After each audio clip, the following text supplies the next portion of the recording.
নমস্কাৰ অসমবাসী ৰাইজ। এতিয়া ছ'চিয়েল মিডিয়াত পূৰা তোলপাৰ লগাইছে। আপোনালোকে গম পাইছে চাগে গুমিন মিজি অৰুণাচলৰ। তেখেতক কিছুমানে অভিযোগ কৰিছে, কিছুমানে সমালোচনা কৰিছে।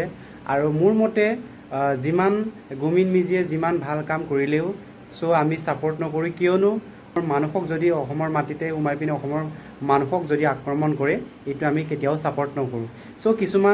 কিছুমান কুকুৰে ছাপোৰ্ট কৰি আছে যে, কিছুমানে এনে জনা নজনাকৈ ছাপোৰ্ট কৰি আছে যে গুমিন মিজিক ই বোলে ভাল কাম কৰে অৰুণাচলত, ড্ৰাগছৰ বিৰুদ্ধে বহুত অভিযান চলাইছে,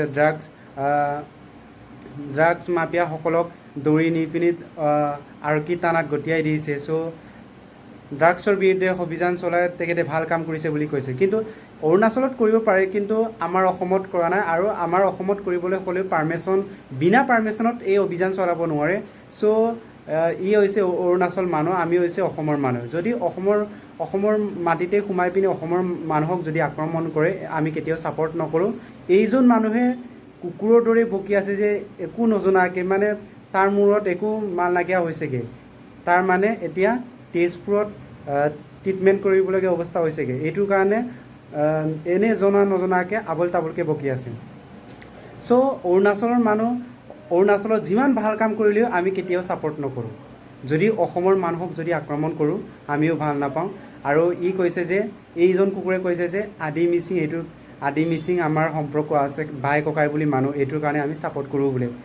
আদি মিচিং হ'লেও আমি কেতিয়াও ছাপোৰ্ট কৰিব নোৱাৰোঁ। যদি অসমৰ মাটিত অসমৰ মানুহক যদি আক্ৰমণ কৰে, আমি কেতিয়াও আমি ছাপোৰ্ট নকৰোঁ। আৰু অৰুণাচলৰ সংগঠন টীমে লখিমপুৰত আহি তেখেতসকলে মন্তব্য কৰিছিলে যে, আপোনালোকে নিশ্চয় গম পাইছে চাগে যে, যদি গুমিন মিজিঙক যদি আদালতৰ পৰা যদি হেৰি নিদিয়ে, তেতিয়াহ'লে অৰুণাচলত যিমানখিনি অসমৰ মানুহ আছে তালি টোপোলা বান্ধিবৰ কাৰণে কৈছে। এইটো কেনেকুৱা ধৰণৰ কথা? এইটো কোনটো ধৰণৰ এইটো যুক্তিসংগত হয়?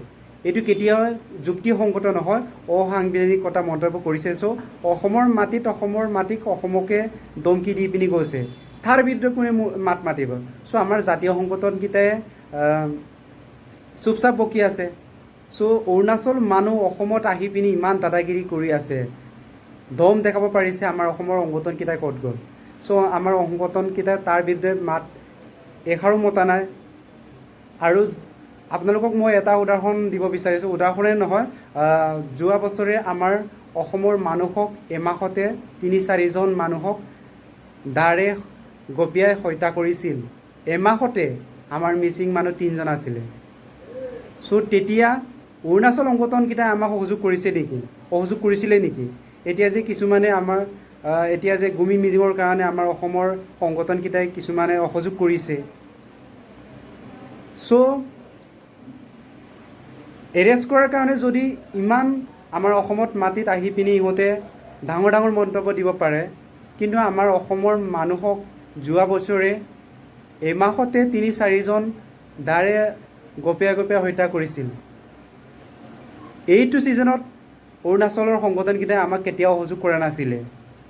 আৰু আমাৰ বিৰুদ্ধে মাত মাতিছিল তেখেতসকলে। আমাকতো অসহযোগ কৰা নাছিলে, আমি কিয় অসহযোগ কৰিম?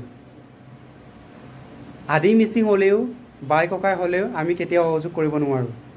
কিয়নো যদি লিগেল মতে হয় অসহযোগ কৰোঁ, কিন্তু অসমৰ মানুহকে আক্ৰমণ কৰে, এই মানুহক নিজৰ বাই ককাই হ'লেও কেতিয়াও অসহযোগ কৰিব নোৱাৰোঁ। কিছুমান কুকুৰে ছ'চিয়েল মিডিয়াত বকি আছে যে অতি সোনকালে আদালতৰ পৰা ওলাবলৈ দিব লাগে বোলে। অসমৰ মানুহ কিছুমানে অসহযোগ কৰি আছে এনেকৈ। এইসকল কুকুৰসকলে বুজি পোৱাটো উচিত। যোৱা বছৰে আমাৰ অসমৰ মানুহক, মিচিং মানুহ এমাহতে 3জন মানুহক দাৰে গপিয়াই হত্যা কৰিছিলে। এইটো কেছত আমাক দেখোন অসহযোগ কৰা নাছিলে অসমৰ অৰুণাচলৰ জাতীয় সংগঠনসকলে বা অৰুণাচলী মানুহসকলে। তেতিয়া দেখোন নিজৰ মানুহকে কাটিছিলে এইসকল অৰুণাচলী মানুহে। তেতিয়া আমাক অসহযোগ কৰিছিলেনে? নিশ্চয় আমাক অসহযোগ কৰা নাছিলে। তাৰ কাৰণে আপোনালোকে মনত ৰখা উচিত